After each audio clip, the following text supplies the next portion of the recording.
In a small, sun-drenched village nestled by a sparkling river, lived two boys named Romesh and Sesh. They were more than just friends. They were like two peas in a pod, sharing everything from the last bite of a sweet mango to their wildest dreams. Their days were filled with simple joys. They would chase colorful butterflies through fields of tall grass, their laughter echoing through the air. They would skip stones across the river's calm surface, watching the ripples spread out like secrets. Their bond was a beautiful thing to see, a pure and honest connection that everyone in the village admired. It seemed as though nothing in the world could ever come between them. Their friendship was built on a foundation of trust and shared experiences. When Romesh's kite got stuck in the tallest banyan tree, it was Sesh who bravely climbed the branches to retrieve it. When Sesh scraped his knee while playing, Romesh was the first one there, helping him up and walking him home. They promised each other they would always be there for one another, no matter what challenges life brought their way. They imagined growing old together, their families becoming one big, happy family. Their world was small, but it was filled with the immense warmth of their companionship, a treasure they didn't even know they had. As the sun set each evening, painting the sky in brilliant shades of orange and pink, Romesh and Sesh would sit by the riverbank. They would talk for hours about the stars, the moon, and the life they planned to build. They spoke of having enough to care for their families and help their neighbors, their intentions as clear and pure as the river water beside them. They didn't have much in terms of money or possessions, but they felt like the richest boys in the world. Their wealth was their friendship, a bond so strong and true that it felt unbreakable, like the ancient stones that lined the river. The villagers often smiled as they watched the two boys. "Look at Romesh and Sesh," they would say. "Their friendship is a blessing." The boys were a constant happy presence, a reminder of the simple goodness that existed in their peaceful community. Their laughter was the village's favorite song, and their inseparable nature was a story told to younger children as an example of true loyalty. In this idyllic world, their hearts were full, untroubled by the worries of the world. They had each other, and for a long, long time, that was more than enough. But as the boys grew into young men, a subtle change began to creep into their hearts, like a quiet, creeping vine. They started noticing the world beyond their simple village. They heard tales from traveling merchants about bustling cities filled with unimaginable riches, grand palaces, and people adorned with jewels. These stories planted a tiny seed of desire in their minds. Suddenly, their simple life didn't seem quite as fulfilling. They began to dream not just of comfort, but of wealth. The idea of having more, of being important and powerful, started to whisper to them in quiet moments, slowly changing the tune of their hearts. The contentment they once felt began to fade, replaced by a restless yearning. Romesh would look at his simple clay pot and imagine it overflowing with gold coins. Sesh would gaze at his reflection in the river and picture himself dressed in fine silks and sparkling gems. Their conversations by the riverbank shifted. They no longer spoke of helping their neighbors or the simple joys of life. Instead, they whispered about finding a hidden treasure or a shortcut to wealth. The pure, honest connection they shared started to become clouded by this new, shared ambition for material gain. Their friendship was still there, but it was now competing with a growing hunger for more. This newfound desire began to create a small, almost invisible distance between them. Before, they shared every thought without hesitation. Now, a flicker of secrecy would sometimes pass through their eyes. If Romesh found a single shiny coin on the road, he might tuck it away without telling Sesh. If Sesh earned a little extra from a day's work, he might keep the full amount to himself. These were small things, tiny cracks in the strong foundation of their bond. But they were growing. The easy trust that had once defined their friendship was slowly being eroded by the selfish whispers of greed. They started spending less time chasing butterflies and more time searching the old woods and forgotten paths, hoping to stumble upon a lost fortune. Their laughter became less frequent, replaced by intense hushed discussions about how they would spend their riches if they ever found them. The village elders noticed the change. The boys' eyes, once bright with youthful joy, now held a glint of something else, a focused, hungry ambition. The beautiful song of their friendship was becoming faint, drowned out by the persistent and tempting whisper of greed that was growing louder in their souls each day. One sweltering afternoon, while digging near the roots of an ancient, gnarled tree at the edge of the forest, their shovels struck something hard. It wasn't a rock. With hearts pounding in their chests, they dug faster, their hands trembling with anticipation. Slowly, they unearthed a heavy, ornate pot, sealed with hardened wax. They looked at each other, their eyes wide with a mixture of fear and excitement. Could this be it? Could this be the treasure they had been dreaming of for so long? With trembling fingers, they broke the seal and lifted the lid. Their breath caught in their throats at the sight before them. The pot was filled to the brim with diamonds. They weren't just stones, they were like captured starlight, glittering and shimmering with an otherworldly light, even in the dim shade of the forest. The brilliance was so intense, it almost hurt their eyes. For a moment, they were speechless, completely mesmerized by the incredible fortune they had found. This was more than they had ever imagined. This was enough wealth to make them kings, to buy anything and everything their hearts desired. The reality of it was overwhelming, a tidal wave of possibility that washed over them, leaving them breathless and stunned by their incredible luck. After the initial shock subsided, a wave of elation washed over them. They whooped and cheered, hugging each other tightly. "We're rich, Sesh! We're rich!" Romesh shouted, his voice filled with disbelief. "Our lives are changed forever," Sesh replied, scooping up a handful of the dazzling gems and letting them cascade through his fingers. In that moment of shared joy, it felt like their old friendship was back. They were a team again, partners in this unbelievable discovery. They quickly decided to keep their find a secret. They would hide the pot and come back for it later, when they could move it without anyone from the village seeing.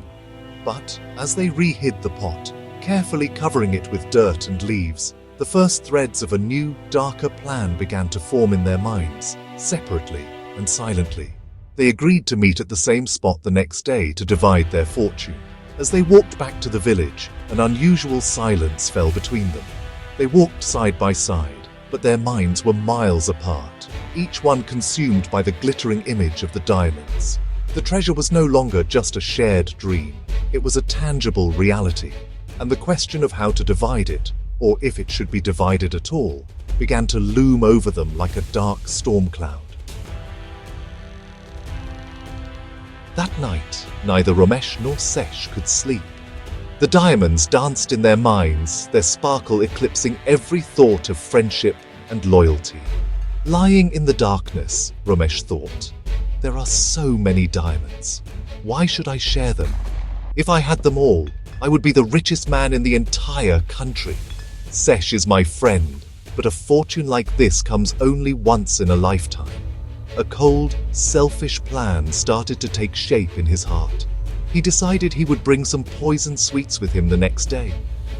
After they had a celebratory meal, he would offer them to Sesh, who would fall into a deep, permanent sleep. The entire treasure would then be his alone. At the very same time, in his own home across the village, Sesh was having almost the exact same thoughts. He tossed and turned, the image of the glittering gems burning behind his eyelids. "Why split the treasure?" he whispered to himself. "Ramesh is a good friend, but with all those diamonds, I could live like a king. I would never have to work another day in my life. I deserve it all." His mind, once filled with loyalty, was now consumed by a dark and venomous greed. He decided that when they met, he would pretend to go for a drink of water, and, while Ramesh was distracted by the diamonds, he would strike him from behind. The next morning, Ramesh carefully prepared the sweets, his hands steady despite the terrible act he was planning. He wrapped them in a clean cloth and smiled to himself, imagining his future filled with endless riches. He felt a small pang of guilt. a faint echo of the love he once had for his friend, but he quickly pushed it away. The allure of the diamonds was far too strong. He told himself that Sesh would have probably done the same if he had thought of it first. This dark justification settled his conscience, and he set off towards the forest, his heart heavy not with sadness, but with the weight of his treacherous secret. Meanwhile, Sesh hid a heavy club in his cloak, his mind focused on his own wicked scheme. He practiced his movements, ensuring he would be swift and silent. He too felt a fleeting moment of sadness for the friendship he was about to destroy, but the vision of a life of luxury quickly overpowered it. He convinced himself that in a world where everyone was out for themselves, he had to be ruthless to get ahead. With his weapon concealed, he made his way to the ancient tree, a false smile prepared for his friend, whom he now saw only as an obstacle standing between him and a pot of gleaming diamonds. When they met at the ancient tree, Ramesh and Sesh greeted each other with wide, fake smiles. Their eyes, however, could not hide the cold intent that lurked within. "My friend!" Ramesh exclaimed, holding up the package of sweets. "I brought us a treat to celebrate our good fortune. Let us eat together before we divide the treasure." Sesh, eager for his own plan to unfold, readily agreed. "What a wonderful idea, Ramesh. I am quite hungry after the long walk," he said, his mind racing. He knew he had to act before Ramesh grew suspicious. He watched as Ramesh unwrapped the sweets, his heart pounding in his chest. As Ramesh laid out the sweets, Sesh said, "I am so thirsty. I will go to the stream and fetch us some water to drink with our meal. Wait here for me." This was the moment he had planned. Ramesh, seeing his chance, simply nodded and smiled. "Hurry back, my friend," he said, his voice smooth and calm. As soon as Sesh disappeared into the trees, Ramesh chuckled darkly to himself. His plan was working perfectly. At the same time, Sesh crept silently through the woods, circling back with the heavy club clutched tightly in his hand. His betrayal was just moments away from being complete. Just as Ramesh was admiring the pot of diamonds one last time, Sesh emerged from behind the tree. With a heart full of greed, he swung the club with all his might. Ramesh fell to the ground without a sound, his treacherous plan forever silenced. Sesh stood over his former friend, breathing heavily, but he felt no remorse. All he could see was the pot of glittering diamonds, now all his. "It is done," he whispered, a triumphant and cruel smile spreading across his face. "The treasure is all mine. I am the richest man in the world." Overjoyed and exhausted from his terrible deed, Sesh felt his hunger return. He saw the sweets that Ramesh had brought and, in his excitement, completely forgot his earlier suspicion. "A final meal to celebrate my victory," he thought, unwrapping one of the tempting treats. He ate one, then another, and then another, savoring the sweetness as he dreamt of his new life. But within minutes, a sharp pain gripped his stomach. The poison was swift and powerful. He collapsed beside the body of his friend, the pot of diamonds just beyond his reach. Their shared greed had led them to a shared, tragic end, surrounded by the treasure they had killed for. Days later, a wise old monk, traveling through the forest on his journey, came upon the grim scene. He saw the two young men lying lifeless on the ground, the spilled pot of diamonds glittering between them. He saw the poisoned sweets and the heavy club, and his heart filled with a deep sadness. He understood immediately what had happened.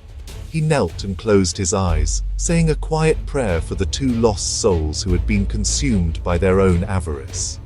The diamonds, which had promised a life of happiness, had only brought death and sorrow. They sparkled coldly in the sunlight, indifferent to the tragedy they had caused.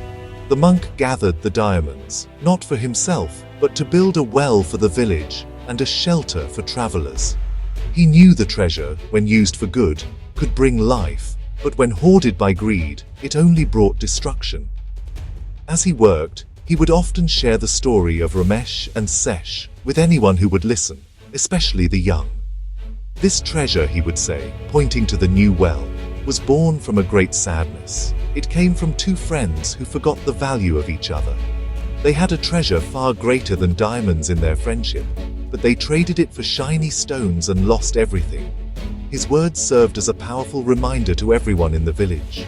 He taught them that greed is like a poison that slowly corrupts the heart. It makes you forget what is truly important.